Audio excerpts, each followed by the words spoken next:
kami di lapangan tinggi 25, lebar 25, panjang 40 itu ukuran yang sangat pas, yang sangat ideal. Si lebah tidak terlalu lama, jadi hanya memerlukan waktu 2 sampai 3 bulan. Dilihat dari ini tuh harus lurus dengan ini. Ini dengan sudut ini harus lurus. Ukurannya frame tadi berapa? 2 cm. Ini lebar 2 cm, ya. Ketebalan minimal 1 cm. Untuk frame. Lebar 2 cm, ketebalan 1 cm. Minimal. Untuk space kalau ini rumit. Kalau ini rumit. Untuk space 0,6 itu ini dipaku. Ini dipaku. Ini dipaku. Nanti pakunya kan masuk ah? Masuk. Sisakan 0,6. Iya, itu. Kalau dia kurang, kalau ada toleransi 0,5 sampai 0,6. Kalau dia lebih dari 0,6, ini akan disambung oleh lebah. Kalau dia terlalu rapat, akan disambung juga sama lebah. Jadi lebah itu ingin benar-benar sesuai ke ukuran tubuhnya. 0,5 sampai 0,6.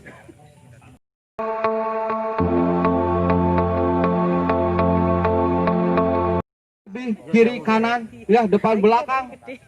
Ini hijau semua, padat. Dengan tanaman yang sumber nektar dan sumber polen. Nah, di sini kebanyakan sumber polen. Kenapa? Ada pohon aren di sebelah sana. Ini adalah modal besar. Jadi kalau di lokasi Bapak nanti terdapat ada pohon aren, terus ada warga, ada petani yang berkesinambungan menanam jagung, itu adalah modal besar. Bila perlu kita jangan sungkan-sungkan ya membagikan bibit benih jagung. Ya. Sebarkan benih jagung ke petani, ini gratis loh. Ini tapi dijadwal sama kita. Sampai nanamnya minggu ke-1, ini minggu kedua, ini minggu ketiga, ini minggu keempat. Itu terus berkesinambungan. Itu yang satu. Yang kedua, itu jagung untuk mempertahankan biar si koloni ini betah. Yang kedua untuk meningkatkan madu, di samping bunga kaliandra, ada yang lebih ekonomis. Itu labu siam.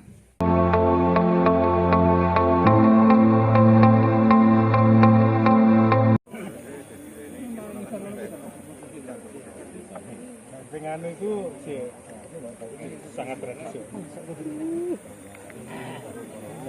Ayo pegang belajar, ayo Pak.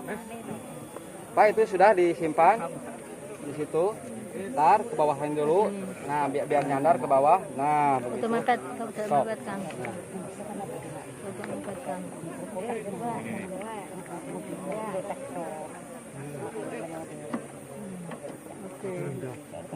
Tenang, tangannya.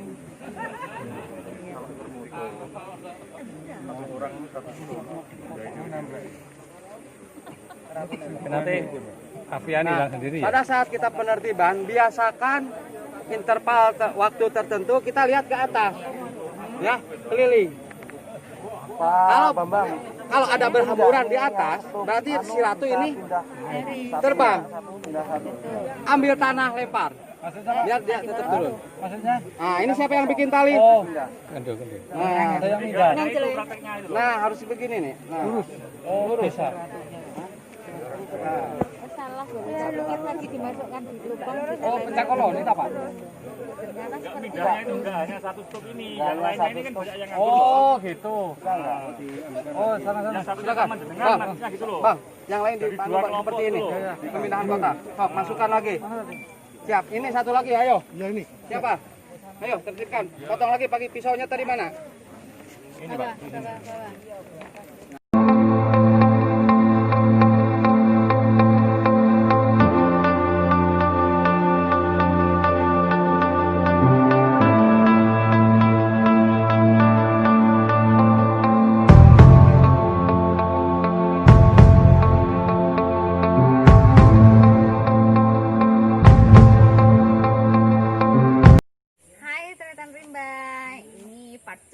Kita akhirnya ketemu dengan pendamping dari Pusat Informasi Wisata Edukasi Lebah Madu Ilmi Jawa Timur. Di sini ada penyuluh kehutanan Kabupaten Pasuruan ya Pak ya. Perkenalkan namanya adalah Pak Suwan. Nah, Pak Suwandi, Ya, selama mendampingi kelompok tani hutan ya, apa saja yang Bapak lakukan selama ini? baik Ibu, untuk pendampingan yang telah kita lakukan, kita awali menginventarisasi potensi yang ada Ibu. Potensi apa yang bisa merupakan pakan dari lebah.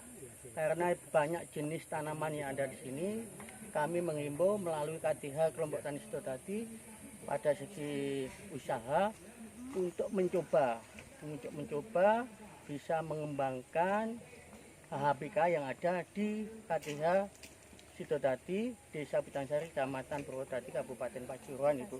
Salah satu jenis yang dilakukan yaitu lebah madu jenis Apis cerana.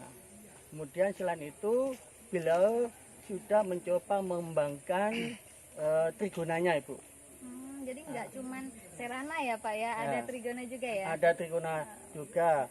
Sampai saat ini berdasarkan informasi yang kita terima itu kurang lebih sampai 125 stuk, namun masih berbentuk lokalan Ibu. Oh seperti itu. Jadi punya 125 stuk Untuk ya, Pak? seran apa trigonanya. Trigonanya. Nah, Kalau untuk yang serananya, jumlah Pak? sirananya kurang lebih 200 stuk. Oh 200 stuk. Itu mulai dari tahun berapa Pak Ya. pendampingannya? Pendampingan yang kita laksanakan untuk pelaksanaan dia untuk sudah giat itu mulai tahun 2018-an.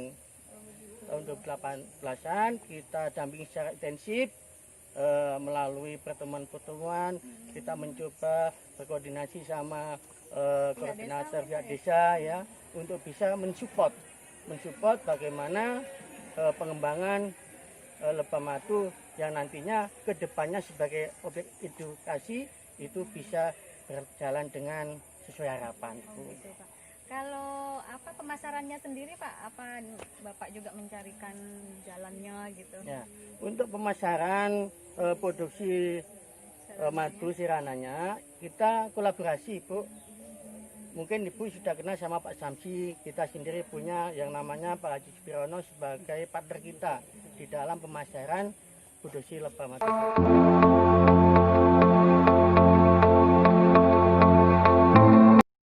Hai Tritan Rimba. Tadi kita sudah wawancara ya sama pendamping KTH-nya Pak Suwandi. Nah sekarang saya bersama dengan ketua KTH-nya yaitu Pak Bambang. Nah Pak, apa sih nama KTH-nya di sini? Nama KTH-nya itu Sidodadi, Mbak. Oh gitu. Sidodadi, ya. Kapan berdirinya Pak KTH ini? Kalau KTH-nya itu untuk bidang semuanya itu sudah lama. Kebetulan yang untuk budidaya lebah ini kita mulai tahun 2017. 2017. Ya. Tahu dari siapa sih Pak usaha lebah madu itu? Awal mulanya gini, kita ada pemuda di sini tuh banyak pemuda itu yang bolang istilahnya ya untuk dibawa pulang madunya aja gitu. Lah koloninya itu ditetapkan nggak dibudidaya. Kemudian saya inisiatif untuk dibawa pulang dibudidaya. Alhamdulillah sampai saat ini banyak yang budidaya. Katanya punya 200 stuk ya Pak kalau yang serananya itu. Itu prospeknya gimana sih Pak? Sangat bagus ya. Kalau kita hitung itu mungkin 1 tahun itu 3-4 kilo produksinya itu madu. Omsetnya berapa Pak KTH-nya? Omsetnya itu kalau dari madu aja itu sekitar 45. Satu tahun dapat 45 juta ya Pak? Iya, ya? 45 juta. Ternyata prospek sekali loh Tretan Rimba. Jadi kalau misalkan nih Pak ya di luar Iya. sana ada kelompok tani hutan pemula nih yang mau memulai usahanya di bidang lebah madu serana, ada nggak tipsnya gitu Pak?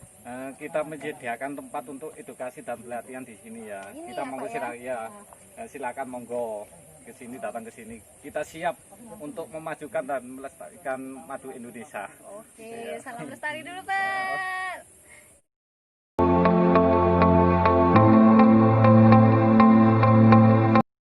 Hai Tretan Rimba, saat ini saya dengan Bapak Kepala Desa Pucangsari ya Pak ya.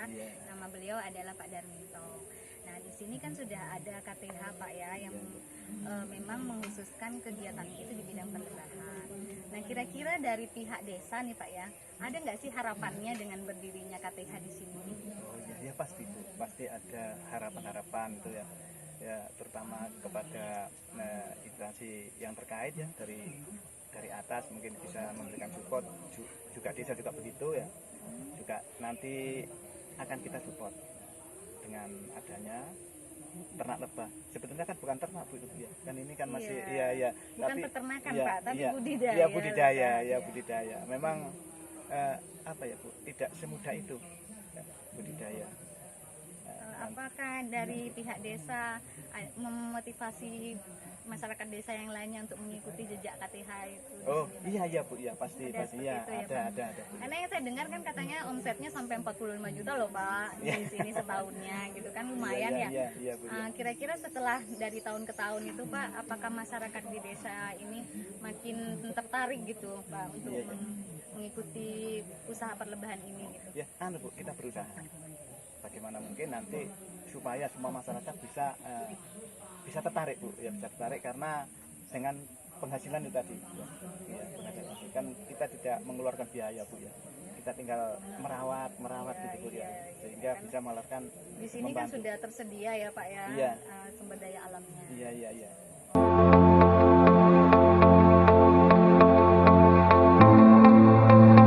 Hai Tretan Rimba, bersama saya lagi Nurfadila Syahrawi, dan kali ini saya bersama Cak Samsi. Dia adalah Ketua Ilmi Jawa Timur.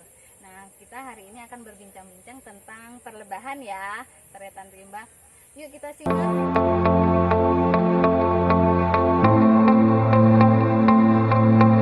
Nah, jadi gini Cak Samsi, kita itu kan nggak tahu nih sebenarnya apa itu ilmi. Nah, mungkin bisa dijelasin organisasi apa sih ilmi itu? Ya, Ilmi itu memang masih baru ya, baru terdaftar, alhamdulillah itu sekitar bulan Maret 2020. Ilmi itu awalnya LMI, Lebah Madu Indonesia, kita bertransformasi jadi PLMI, praktisi Lebah Madu Indonesia, ternyata ditolak Menhumkam, akhirnya kita menemukan kata-kata inspirator Lebah Madu Indonesia. Dan memang diharapkan kita semua menjadi inspirasi buat beekeeper, nggak hanya beekeeper, buat pemerhati lebah, pemerhati lingkungan, karena lebah ini sangat unik. Nah, di sini memang saya sendiri sebagai ketua Ilmi Jatim dan juga merangkap menjadi penyuluh hutanan Jawa Timur, ingin mengembangkan bagaimana lebah madu ini bisa berkembang sebagai alternatif ekonomi masyarakat sambil menunggu pohonnya, tapi kita juga peduli terhadap kelestariannya. Oh gitu. Jadi bentuk kegiatan dari Ilmi itu apa aja sih? Ya, intinya Ilmi itu visinya menyelamatkan dan memajukan lebah madu Indonesia. Jadi pertama kita tetap fokus utamanya adalah penyediaan sumber pakan lebah, karena kita bersumber pada nektar, bukan sirupan, oplosan atau sintetis. Jadi otomatis tanaman ini yang ada ini harus tetap lestari. Itu yang pertama. Kedua, tetap kita edukasi bagaimana masyarakat atau beekeeper itu bisa sukses budidaya lebah, sekaligus nanti masalah pemasaran sehingga kita menghasilkan lebah madu yang berkualitas. Menyehatkan masyarakat ya? Ya, tentu menyehatkan dan mensejahterakan. Nah, terus ini sekarang kita ada di mana nih? Oh iya, Ini saya di lihat ada sini tulisan. kita ada di pusat Apa wisata edukasi lebah madu, inspirator lebah madu Indonesia Jawa Timur, dan ini kita tetapkan menjadi pusat edukasi di Jawa Timur. Dan di sini kita, karena saya penyuluh kehutanan, kita bersinergi dengan penyuluh setempat dengan cabang dinas kehutanan wilayah Lumajang. Ini dijadikan Demplot Lebah Madu. Ini nama desanya apa ya? Oh iya, ini Desa Pucangsari, Kecamatan Purwodadi, Kabupaten Pasuruan, Provinsi Jawa Timur. Ini mulainya sejak kapan? Tentunya ini wisata ini sudah 3 tahun lebih, tapi kita baru bertemu tahun kemarin di Facebook ya, kemudian kita bentuk Ilmi, dan okelah kita sepakat ini dijadikan pusat edukasi. Jadi di pertemuan Desember 2019 kita sepakat bahwasanya ini akan kita kembangkan untuk pusat edukasi lebah madu, khususnya Apis cerana dan Trigona. Trigona Ya, karena kita di hutan rakyat ya, di hutan rakyat, hutan milik seperti itu. Oke deh, kalau seperti itu semoga sukses ya Ilmi ke depannya. Sip, salam lestari. Salam lestari.